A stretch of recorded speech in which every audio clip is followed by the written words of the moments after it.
Hola, buenas noches. Soy María Carolina Vélez y hoy en Diálogos Católicos vamos a tocar un tema que es supremamente importante.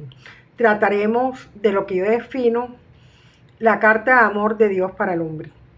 Hablaremos de la Sagrada Escritura. Antes de entrar en materia, me gustaría que recordemos un poco lo que es la revelación divina. La revelación divina es la manifestación que Dios hace al hombre de sí mismo y de aquellas verdades que son necesarias para la salvación eterna. Dios se descubre ante nosotros. El numeral 50 del Catecismo de la Iglesia Católica nos enseña que mediante la razón natural podemos conocer a Dios a través de sus obras. Cada cosa creada nos habla de Dios. Si vemos el mar, contemplamos su majestuosidad, su belleza, su inmensidad. Nos habla de la majestuosidad, de la belleza y la inmensidad de Dios. Si vemos el sol, que es fuego, luz y calor, nos remitimos a la Santísima Trinidad. Y así cada cosa de la naturaleza nos habla del Creador. Pero existe también otro orden de conocimiento al que el hombre no puede acceder por sus propios medios o por sus propias fuerzas, y es la revelación divina. Entonces, por una decisión enteramente libre, Dios se revela y se da al hombre. El culmen de esta revelación es Cristo Jesús.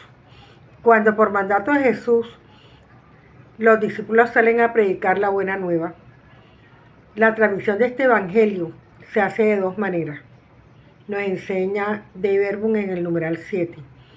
Nos dice que se hace oralmente cuando los apóstoles con su predicación que transmitieron de palabra lo que habían aprendido de las obras y palabras de Cristo y también lo que le habían enseñado el Espíritu Santo. Y por escrito, cuando los mismos apóstoles y los varones apostólicos pusieron por escrito el mensaje de salvación inspirados por el Espíritu Santo. Entonces, ahora sí, entrando en materia, ¿qué es la Sagrada Escritura? La Sagrada Escritura entonces es la palabra de Dios escrita y ocupa en la iglesia un lugar especial de preeminencia y de veneración. Contiene el mensaje divino de salvación que bajo la inspiración del mismo Espíritu Santo que inspiró a los profetas, fue redactado por escritores sagrados, entre los que se cuentan los apóstoles. Es necesario hablar de la conexión de la Sagrada Escritura con la tradición. Nos referimos a aquella tradición que se deriva de los apóstoles y que se desarrolla en la iglesia con ayuda del Espíritu Divino. Sabemos que la Sagrada Escritura contiene las verdades necesarias para la salvación, pero no contiene todo lo que Jesús dijo ni hizo, ¿verdad? Entonces, ambas escritura y tradición surgen de la misma fuente, se funden en cierto modo y tienden a un mismo fin. La constitución dogmática de Verbum en su numeral 10 indica que la Sagrada Tradición y la Sagrada Escritura constituyen, por tanto, un solo depósito sagrado de la palabra de Dios confiado a la Iglesia. La Sagrada Escritura es el alma de la teología, es el centro de la actividad del teólogo, su punto de partida. Una verdadera teología sin adecuado fundamento bíblico resultaría inviable. El ejercicio teológico requiere beber de estas fuentes para poder elaborar su reflexión teológica. Y nos referimos a la Sagrada Escritura, a la tradición y al magisterio eclesial. En relación con la teología, la Sagrada Escritura ya dijimos que es el alma, la tradición vendría siendo la memoria y el magisterio eclesial el marco. Todas ellas en unidad forman el quehacer teológico. Entonces, por otra parte, el Papa Benedicto XVI nos enseñaba en una homilía que solo dentro del contexto eclesial puede entenderse la Sagrada Escritura como la auténtica palabra de Dios. Entonces, hasta aquí tenemos, primero, que la Sagrada Escritura ocupa un lugar de preeminencia y de veneración, ya que es palabra de Dios. Está íntimamente conectada con la tradición apostólica. Estas dos unidas forman el único depósito de la palabra de Dios llamado depósito de la fe, y que en este depósito incluye las verdades reveladas por Dios y está confiado a la iglesia. Entonces, vamos bien hasta aquí. Ahora hablemos de la inspiración divina. ¿Cómo podemos saber que un libro está inspirado o no? ¿Cómo se sabe que un libro es sagrado? El Concilio Vaticano II enseña que las verdades reveladas por Dios que se contienen y manifiestan en la Sagrada Escritura se consignaron por inspiración del Espíritu Santo. El hecho de la inspiración de la Sagrada Escritura se halla claramente formulada en el Nuevo Testamento en dos pasajes. En la epístola segunda de San Pedro, capítulo 1, versículo 20-21, que se los dejo de tarea para que lo busquen en la cita. Y también en la segunda carta a Timoteo, cuando San Pablo dice que toda escritura está divinamente inspirada. Esto es en 2 Timoteo 3:17. La Biblia despliega su eficacia en la vida del creyente precisamente porque se halla inspirada por Dios. Entonces, ¿cuáles son las características de esta inspiración? Son tres. Utiliza un lenguaje humano normal, tiene garantía de veracidad y los escritores son los verdaderos autores. En su composición utilizaron sus propias facultades y medios, su inteligencia, su capacidad.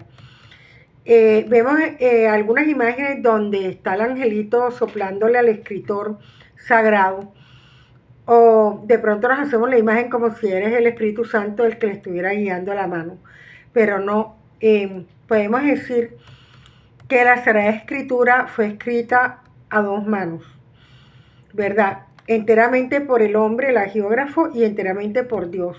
Son dos causas inteligentes que actúan en planos diferentes. La Constitución Dei Verbum usa también la idea de autor aplicada a Dios. Dios es la causa principal y el escritor sagrado es la causa instrumental. Entonces, ahora vamos a hablar un poquito del canon bíblico. ¿Qué es el canon bíblico? El canon bíblico es de la Sagrada Escritura, es el conjunto de libros que la Iglesia considera oficialmente como base de su doctrina y sus costumbres por el hecho de estar inspirados por Dios. La canonicidad implica la inspiración, don del Espíritu Santo. El elenco completo de escritos que la tradición apostólica ha hecho discernir a la Iglesia como sagrados son un total de 73. 46 escritos del Nuevo Testamento, del Antiguo Testamento y 27 del Nuevo Testamento. El canon utilizado es el canon alejandrino. El 86% de las referencias en el Nuevo Testamento sobre el Antiguo Testamento se utiliza este canon. Entonces, ¿por qué los judíos no aceptan el canon alejandrino? Tenemos que tener en cuenta que no había un canon judío sino hasta el año 100 después de Cristo. En este momento los judíos tenían dos problemas. Primero, el canon alejandrino estaba escrito en griego, lo cual en ese momento era inaceptable para ellos. Y segundo, era el que utilizaban los cristianos. Entonces, tampoco. Entonces, por eso es que utilizan el canon palestino. El canon de los escritos del Nuevo Testamento se formó gradualmente mediante un proceso de discernimiento entre la cantidad de obras cristianas antiguas. Hacia el año 300 el canon neotestamentario adquiere la configuración que tiene hoy. Entonces, ¿cuáles son los criterios de canonicidad? Son tres. Una recta regla de fe, una clara apostolicidad y un uso habitual en el culto.